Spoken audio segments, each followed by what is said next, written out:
नमस्कार, स्वागत है आपका EN हिंदी पर। आज है 1 मई 2022 और हिमाचल प्रदेश की आज की सबसे बड़ी खबरें हम आपके लिए लेकर आए हैं। हमेशा की तरह आप इस वीडियो को लाइक कर दीजिएगा। चैनल पर नहीं जुड़े चैनल को आप सब्सक्राइब जरूर करें। आप हिमाचल प्रदेश के कौन से जिले से संबंधित है, अपने जिले का नाम, अपनी तहसील का नाम आप हमें कमेंट बॉक्स में कमेंट करके जरूर बताएगा। पेश है आज की सबसे बड़ी खबरें। विधानसभा सचिवालय की अधिसूचना, दूसरी बार भी 50 लाख रुपए तक कर्ज ले सकेंगे हिमाचल के विधायक। हिमाचल प्रदेश में विधायक और प्रदेश विधानसभा सचिवालय से दूसरी बार 50 लाख रुपए तक का कर्ज ले सकेंगे। पहला अग्रिम चुकाने के बाद वे गाड़ी और आवास के लिए दोबारा अग्रिम राशि ले सकेंगे। राज्य विधानसभा सचिवालय ने इस संबंध में अधिसूचना जारी कर दी है। इसके लिए हिमाचल प्रदेश विधानसभा सदस्य मोटर कार एवं आवास एडवांस संशोधन नियम 2022 अधिसूचित किए गए हैं। हालांकि अधिसूचना में स्पष्ट किया गया है कि अग्रिम विधायकों को पिछला बकाया चुकाने के बाद ही देय होगा। इसी तरह से पूर्व विधायकों को 30 लाख रुपए तक के अग्रिम मिलेंगे। इस संबंध में विधेयक में संशोधन कर भी पहले प्रावधान किए जा चुके हैं। विधायकों और पूर्व विधायकों को ये अग्रिम 4% ब्याज पर मिलता है। गुप्त सूचना पर घर में दबिश देने पहुंची SIU टीम पर धारदार हथियार से हमला, हेड कांस्टेबल घायल। हिमाचल प्रदेश के मंडी जिले में बल थाना के तहत कंडियाहू गांव में गुप्त सूचना के आधार पर चिट्टा तस्कर के घर दबिश देने पहुंचे विशेष जांच यूनिट SIU पर आरोपी 2 भाइयों ने तेजधार हथियार से जानलेवा हमला कर दिया और मौके से फरार हो गया है। इस हादसे में हेड कांस्टेबल को हाथ में गहरी चोट लगी है। सूचना मिलते ही बल थाना से अतिरिक्त पुलिस बल घटनास्थल पर पहुंचा और आरोपियों को गाँव के समीप जंगल से धर दबोचा है। पुलिस ने आरोपियों के घर से 8 ग्राम चिट्टा भी पकड़ा है। हमलावरों पर हत्या के प्रयास, सरकारी कार्य में बाधा पहुंचाने और NDPS एक्ट के तहत बल थाना में मामला दर्ज किया गया है। SP मंडी शालिनी अग्निहोत्री ने इसकी पुष्टि की है। चंबा में पेड़ काटने से रोका तो वन रक्षक पर कर दिया हमला, FIR दर्ज। हिमाचल प्रदेश के चंबा में जंगल में अवैध रूप से देवदार का पेड़ काटने से रोकने पर 4 वन काटुओं ने वन रक्षक पर हमला कर दिया। वन रक्षक ने उनकी पहचान करके उनके खिलाफ पुलिस में FIR दर्ज करवा दी है। पुलिस ने शनिवार को वन रक्षक के साथ जंगल में काटे गए पेड़ का मुआयना किया है। साथ ही घायल वन रक्षक और उसके साथ मौजूद दैनिक वेतनभोगी कर्मचारी का मेडिकल करवाया गया है। जल शक्ति विभाग मंत्री बोले 2 दशक पुरानी पेयजल परियोजनाओं की होगी मरम्मत। हिमाचल प्रदेश में 2 दशक पहले बनी पेयजल परियोजनाओं का मरम्मत कार्य एशियन विकास बैंक की वित्त पोषित परियोजना से किया जाएगा। जल शक्ति विभाग इन परियोजनाओं का पता लगाकर इसकी औपचारिकताओं को पूरा करने में जुट गया है। ये बात जल शक्ति मंत्री महेंद्र सिंह ठाकुर ने शनिवार को मनाली में जल शक्ति विभाग के अधिकारियों के साथ बैठक में कही है। उन्होंने कहा कि वित्त पोषित परियोजना में प्रदेश के 5 शहरों को बेहतर जलापूर्ति एवं स्वच्छता सुविधाएं देने के लिए मंजूरी मिली है। इसमें कुल्लू, पालमपुर, नाहन, बिलासपुर और करसोग शहरों को शामिल किया गया है। HRD संयुक्त समन्वय समिति 15 दिन में 6ठे वेतन आयोग की सिफारिश से लागू करने का अल्टीमेटम, 8 मई को आम सभा। 6ठे वेतन आयोग की सिफारिश से लागू करने के परिवहन मंत्री के आश्वासन को HRDC कर्मचारियों ने नकार दिया है। दूसरे दिन HRDC कर्मचारियों ने 6ठे वेतन आयोग की सिफारिश से लागू करने के लिए सरकार को 15 दिन का अल्टीमेटम दे दिया है। साथ ही निगम को रोडवेज का दर्जा देने की भी मांग उठाई है।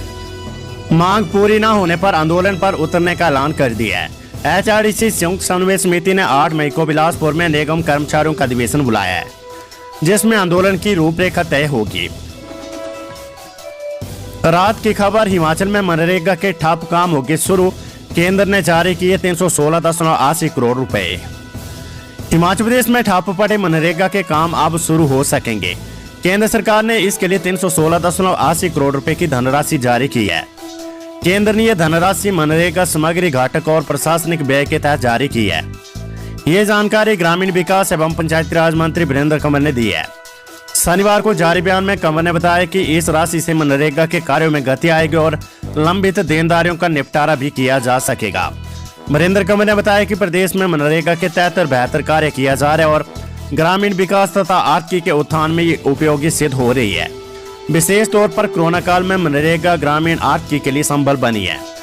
इसके माध्यम से हजारों लोगों को रोजगार उपलब्ध करवाया गया है। महिला सशक्तिकरण योजना, स्वयं सहायता समूह की महिलाओं का समय बाद बीमा करने के निर्देश। हिमाचल प्रदेश के मुख्य सचिव राम शुभंग सिंह ने मुख्यमंत्री महिला सशक्तिकरण योजना के तहत स्वयं सहायता समूह की महिलाओं का समयबद्ध बीमा करने के निर्देश दिए हैं। राम शुभंग सिंह ने शनिवार को उपायुक्तों की वर्चुअल बैठक में कहा कि प्रधानमंत्री सुरक्षा बीमा योजना और प्रधानमंत्री जीवन ज्योति बीमा योजना के तहत राज्य में स्वयं सहायता समूह से जुड़ी लगभग 2 लाख महिलाओं को सामाजिक सुरक्षा उपलब्ध करवाई जानी है। इस योजना के अंतर्गत महिलाओं के बीमा प्रीमियम का भुगतान राज्य सरकार करेगी। इस योजना के तहत 10 मई 2022 तक महिलाओं का पंजीकरण किया जाएगा। उन्होंने राज्य में बनाए जाने वाले आंगनबाड़ी भवनों और पोषण के संबंध में भी सभी जिला उपायुक्तों को दिशा निर्देश जारी किए हैं। उन्होंने कहा कि प्रथम चरण में अगले 3 माह में राज्य में 600 आंगनबाड़ी भवनों का निर्माण किया जाना है।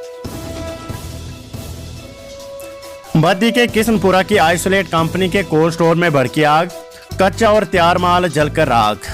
हिमाचल प्रदेश के बद्दी के किशनपुरा स्थित कोल्ड स्टोर के पैनल और टीन की शीट बनाने वाली कंपनी आइसोलेट के पीओ प्लांट में अचानक आग लगी। आग से करोड़ों रुपए का नुकसान हो गया है। आग लगने के कारणों का पता नहीं चल पाया है। जानकारी के अनुसार शाम करीब 4:30 बजे कंपनी के आगे कुआर में अचानक धुआं उठने लगा। कूड़े के ढेर में प्लास्टिक होने से आग तेजी से फैल गई और साथ लगता प्लांट भी इसकी चपेट में आ गया। आग लगते ही कंपनी ने फायर हाइड्रेंट से आग बुझाने का कार्य किया, लेकिन तेजी से फैलती आग पर काबू पाना मुश्किल हो गया।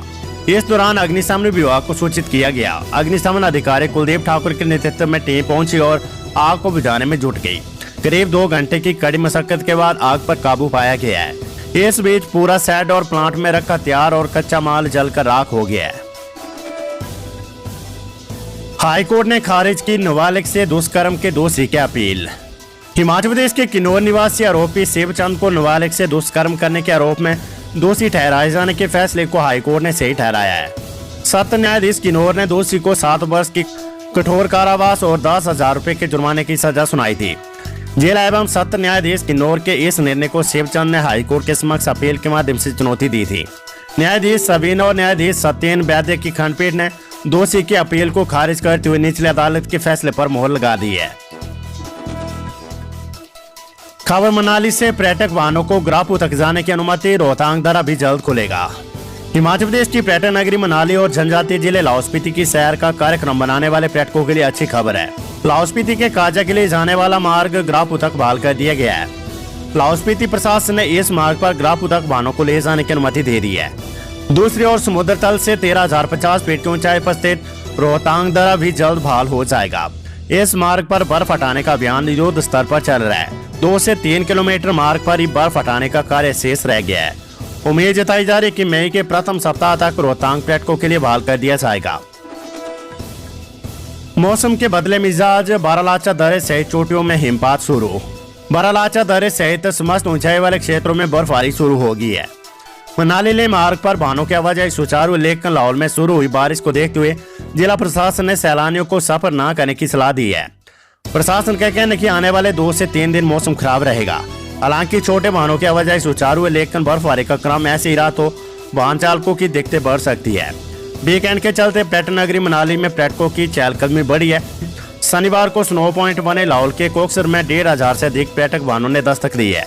कुछ एक पर्यटकों ने रोहतांग के मड़ी का रुख किया और सागुफाल में बर्फ का आनंद लिया है।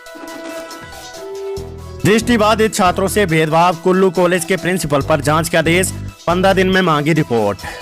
हिमाचल प्रदेश के राज्य विकलांगता आयुक्त ने दृष्टिबाधित विद्यार्थियों की परीक्षा के मामले में शिक्षा विभाग के प्रधान सचिव को कुल्लू के राजकीय महाविद्यालय के प्रिंसिपल रोशन लाल के खिलाफ जांच के आदेश दिए हैं। उनसे 15 दिन के भीतर जांच रिपोर्ट मांगी गई है।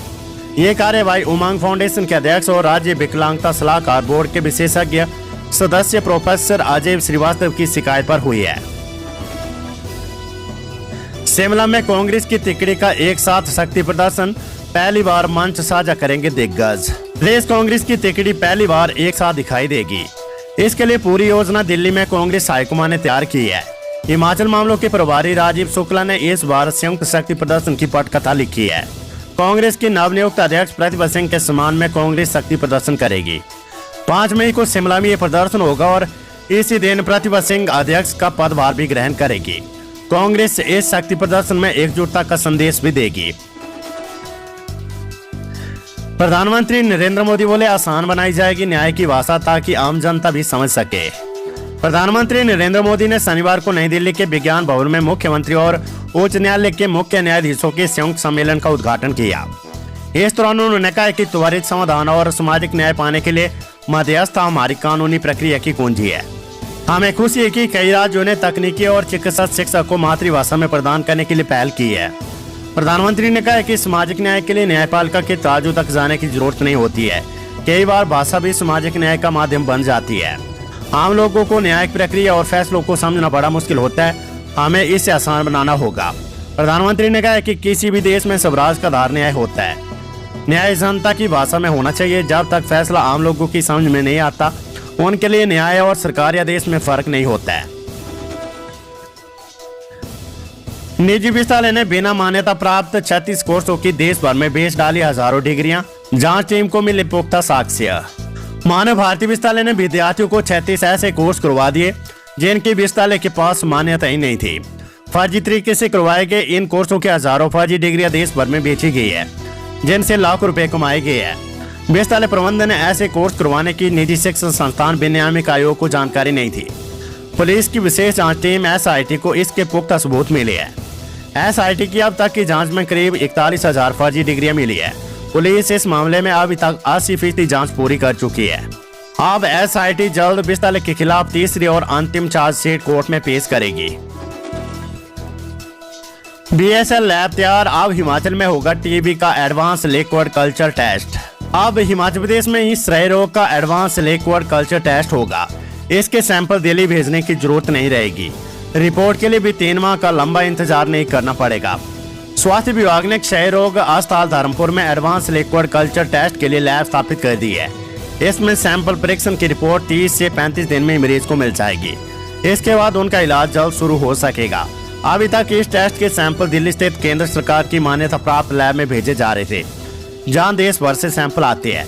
लिहाजा इसकी रिपोर्ट तैयार करने में 3 माह का समय लग जाता था। धर्मपुर में स्थापित की जा रही लैब में करोड़ों की BSL-3 अत्याधुनिक जांच मशीनें लगाई जा चुकी है। 2 माह में लैब कार्य करना शुरू कर देगी। भर्ती शुरू करने को 15 दिन का अल्टीमेटम, फांसी भर्तियों पर संयुक्त मोर्चा बनाएंगे बेरोजगार। कोर्ट में केस आने के कारण फांसी हजारों भर्तियों के बाद अब शिक्षित बेरोजगारों ने संयुक्त मोर्चा बनाकर सरकार के खिलाफ लड़ाई लड़ने का फैसला किया है। ये फैसला junior office assistant IT post code 817 के अभ्यर्थियों ने बैठक में लिया है। इसमें अब JFT, शास्त्री, PET और अन्य ऐसे बेरोजगार अभ्यर्थियों को अपने साथ शामिल करने का ऐलान किया है जिनकी नियुक्ति कोर्ट में केस जाने के कारण अटकी हुई है और सरकार कोर्ट में समय पर पक्ष नहीं रख रही है। शिमला से राजेश, अंकुश, सौरभ, अक्षय, बिलासपुर से वीरेंद्र, सुशील, महेश, रजनी, अभिलाषा, कांगड़ा से राहुल, चंबा से सुमित, विकास, करुण, उन्ना से नीतीश, अमित, हमीरपुर से सुशील इत्यादि ने मांग की है कि JYT पोस्ट कोड 817 की भर्ती प्रक्रिया को बीच में ना रोका जाए और टाइपिंग टेस्ट का रिजल्ट जल्द घोषित कर डॉक्यूमेंट वेरिफिकेशन की प्रक्रिया शुरू की जाए। यदि ऐसा नहीं हुआ तो अभ्यर्थी भूख हड़ताल पर बैठेंगे और इसके लिए राज्य सरकार को 15 दिन का अल्टीमेटम दिया जा रहा है। इन अभ्यर्थियों का कहना है कि भर्ती प्रक्रिया 2 साल से अटकी होने के कारण हजारों युवा परेशान है और सभी औपचारिकताएं पूरी होने के बावजूद रिजल्ट नहीं आ रहा है। सुप्रीम कोर्ट में केस होने के बावजूद राज्य सरकार वहां भी जवाब नहीं दे रही है और सारे मामले को सिर्फ टाला जा रहा है। नई सुविधा, शिमला पुलिस ने लॉन्च किया सोरनी ऐप, शिकायत पर तुरंत होगी कार्रवाई। हिमाचल में पहली बार शिमला पुलिस ने सोरनी ऐप लॉन्च किया है। इससे आप तुरंत अपने आसपास शोर मचाने वालों की शिकायत कर सकते हैं। गूगल प्ले स्टोर में जाकर ये ऐप डाउनलोड करना होगा। इसके बाद चाहे दिन हो या रात, ऊंची आवाज से हो रही असुविधा की शिकायत पुलिस में दर्ज करवा सकते हैं। ऐप की खासियत है कि इसको लॉगिन करते ही शिकायतकर्ता की लोकेशन ऑटोमेटिक दर्ज हो जाएगी। गांव मोहल्ला में भी अधिक शोर मचाने को अपराध की श्रेणी में रखा है। पर्यावरण विज्ञान और प्रौद्योगिकी विभाग ने ये ऐप विकसित की है। शिकायतकर्ता खुद इस ऐप पर शोर की ध्वनि का स्तर जान सकते हैं।